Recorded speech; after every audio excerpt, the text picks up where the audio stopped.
Race MX1 MX2. The showdown at the 2024 Motocross of Nations saw an intense battle from the very start, with Spain's Jorge Prado grabbing the whole shot, ahead of a stacked lineup that included Slovenia's Tim Geiser, Dutch sensation Jeffrey Herlings, Team USA's Eli Tomac, and Germany's Ken Rotzen. Right from the first turn, the action was electrifying as these motocross heavyweights surged to the front, with Swiss rider Jeremy Seewer in 6th and France's Romain Febvre in 7th. The top MX2 riders, Kay de Wolf and Jago Geerts, held on to 8th and 9th, with reigning MX2 world champion Tom Vial rounding out the top 10. The first few laps were a thrilling game of musical chairs. Rotzen made an early move, passing both Tomac and Herlings to grab 3rd, but Herlings wasn't going to let that slide easily, reclaiming his position. The battle between these MXGP legends was captivating, as they constantly traded places in a high-stakes game for podium spots. Meanwhile, Hunter Lawrence of Australia was struggling to find his rhythm, sitting far back in 19th place, fighting to make up ground. As the race progressed, the slightly wet and slippery conditions started to play a role. Geiser took advantage, moving into the lead as Prado, a rider known for his fast starts, began to face challenges in the mud. Herlings, pushing to catch the front runners, made a critical mistake, tipping over and dropping back to 12th, giving Rotzen, Tomac, and Febvre the opportunity to capitalize. Lap after lap, the positions shifted. Tomac, showing his signature determination, pushed past Prado to grab 2nd place, as Febvre continued his charge, moving past both Rotzen and Seewer. Meanwhile, back in the MX2 class, Koenen and Webster continued to hold their own against the seasoned MXGP riders. De Wolf, not far behind them, moved into 9th place, eager to close the gap on his MX2 rivals. Hunter Lawrence, on the other hand, found his groove and clawed his way up to 13th place, eventually passing Herlings, who had fallen back to 12th after his earlier mistake. The Australian fans breathed a sigh of relief as both Lawrence and Webster were now in the top 10. However, for the USA, Cooper Webb was way back in 18th, leaving the team with ground to cover. At the front, Tomac was not letting Geiser get away, closing the gap with each lap, while Koenen made an impressive move, passing Seewer and moving into 5th place on his MX2 bike. The young Belgian rider was turning heads with his ability to keep pace with the MXGP stars. However, disaster struck for Koenen as he crashed, ending his race and knocking Team Belgium out of contention for the podium. In the final laps, the battle for the lead remained fierce. Febvre pushed past Prado, taking advantage of the wet conditions, while Herlings, on a mission, clawed his way back up to 8th place after a tough race filled with mistakes. The Dutch star then made a stunning pass on Rotzen to claim 6th, helping solidify Team Netherlands' lead in the team standings.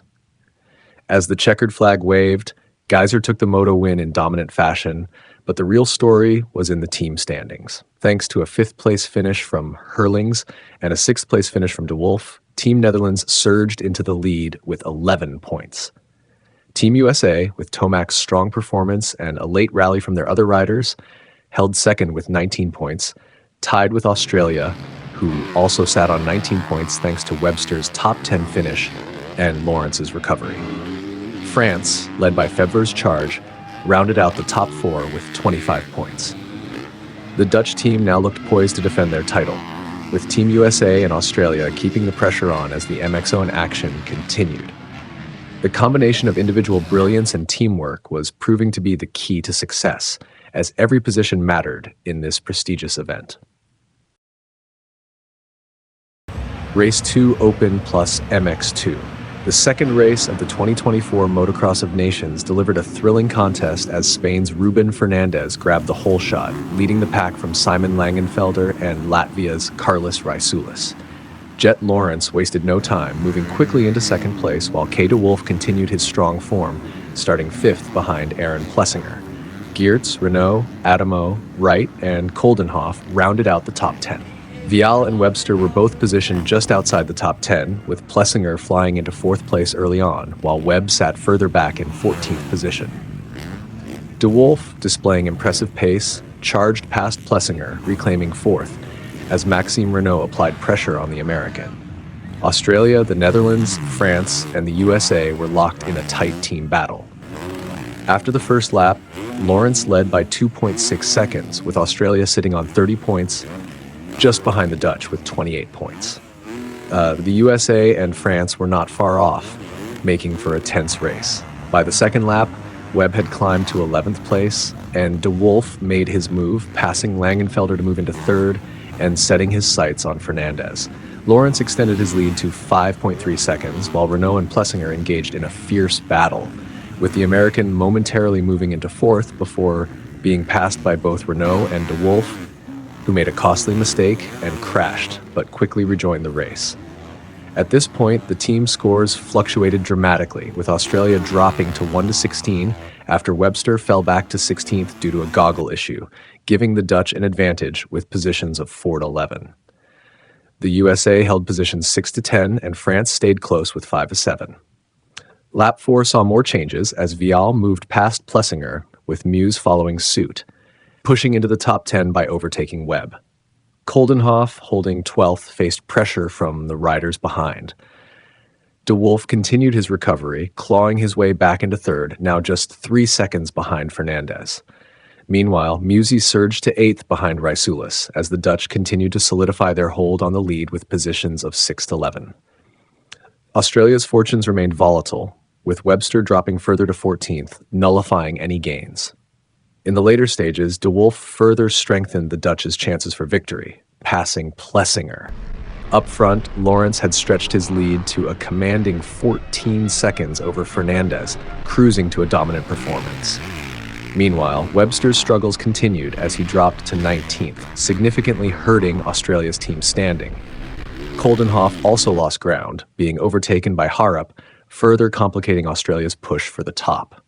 Muse passed Plessinger to take 6th place, leaving the American to battle for positions in the middle of the pack, struggling to keep pace with the world's best riders. As the race neared its conclusion, Jet Lawrence crossed the finish line comfortably in first place, with Fernandez and Langenfelder rounding out the podium. In the overall team standings, the Netherlands narrowly held onto their lead with 34 points, closely followed by Team USA with 35 points. Australia, impacted by Webster's drop in positions, fell to third with 39 points, while Team France remained in contention with 41 points. With just one race to go, the competition for the Chamberlain Trophy remained incredibly tight, with every rider's performance crucial for their team's chances. Race 3 MX1 plus Open. The final race of the 2024 Motocross of Nations at Matterley Basin started with an explosive battle as Eli Tomac took the whole shot, leading from Jeremy Seewer, Hunter Lawrence, Tim Geiser, Jorge Prado, Ken Rotson, Jeffrey Hurlings, and Romain Fevre, with Jet Lawrence sitting in 9th. Right from the start, Team Australia, led by the Lawrence brothers, knew they were on the brink of making history by clinching their first ever Chamberlain Trophy. In the chaos of the opening lap, Koldenhoff and Ruben Fernandez went down, which shook up the running order. Prado snatched the lead from Tomac, but the American immediately fought back to reclaim it. The lead kept switching between Prado and Tomac as they battled fiercely, while behind them, Geiser moved past Hunter Lawrence, putting the Slovenian world champion in a strong position. Jet Lawrence, meanwhile, stayed close to the front runners, holding 8th, with Hurlings just ahead of him. Hurlings made a strong move to pass Seewer, pushing into the top 5, but the Dutchman seemed off his usual blistering pace, possibly showing signs of fatigue after an exhausting season. Australia looked solid, with Hunter Lawrence in 4th, Jet in 8th, and Plessinger down in 12th, while Koldenhoff struggled back in 27th after his crash. As the race unfolded, the tension was palpable. Tomac in 1st was under constant pressure from Prado, who eventually regained the lead. Geiser, showing his incredible racecraft, passed Hunter Lawrence, and it seemed like the Slovenian was the only MXGP rider able to keep pace with the AMA riders. Meanwhile, Jet Lawrence made a stunning pass on Prado, further securing Australia's standing as they crept closer to the historic victory. Halfway through the race, Geiser was locked in an intense battle with Tomac, showing that the 5-time world champion was not about to let the Americans dominate. Geiser moved into the lead, only for Tomac to aggressively retake the position, the two riders leaving nothing on the track. They were running 5 to 6 seconds ahead of the Lawrence brothers, who were tactically holding their positions, knowing they didn't need to push to the limit to secure Australia's win. With each lap, the pressure mounted, especially for Hurlings, who was 11 seconds off the lead and visibly struggling to show the speed he's known for. Whether fatigue from racing non-stop for 6 months or other issues, the Dutchman wasn't his usual self, leaving the door open for Australia and Team USA to take control. Hunter Lawrence made his move on Prado to take third, with Jet not far behind, pulling off a smooth pass to push the Spaniard back further. The Australian brothers were riding smart, fast, and focused. Despite Geysers and Tomac's continued scrap at the front, Australia knew they just had to stay within reach to secure their first ever MX Own win. With 2 laps to go, Jet Lawrence began to close in on Tomac, applying immense pressure. Jet, in peak form, flew past the American and set his sights on Geyser. The gap between them was a mere 2 seconds, and it was clear Jet wanted to cap off this historic day for Australia with a victory of his own. As the final lap began, Geyser launched a counterattack, briefly retaking the lead, but Lawrence wasn't backing down. The 2 riders exchanged positions in an intense battle that had the crowd on the edge of their seats. Geyser managed to edge ahead on the final stretch, securing the moto win, but the big story was Jet Lawrence and Team Australia. With his second-place finish, Jet Lawrence led Australia to their first ever Motocross of Nations victory, capping off a brilliant day for the team and solidifying his status as one of the sport's future legends. The Australian team's victory marked the end of a 40-year quest to claim the prestigious Chamberlain Trophy, a feat made even sweeter by the incredible performances of Jet and Hunter Lawrence, who have both proven themselves as some of the best riders in the world today. Jet Lawrence, already regarded as one of the greatest Australian riders of all time, further cemented his legacy with this historic win and showed once again why many believe he is the future GOAT of motocross.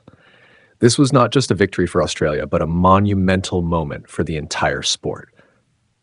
A true display of global talent, with the best from both AMA and MXGP battling it out on one of the biggest stages.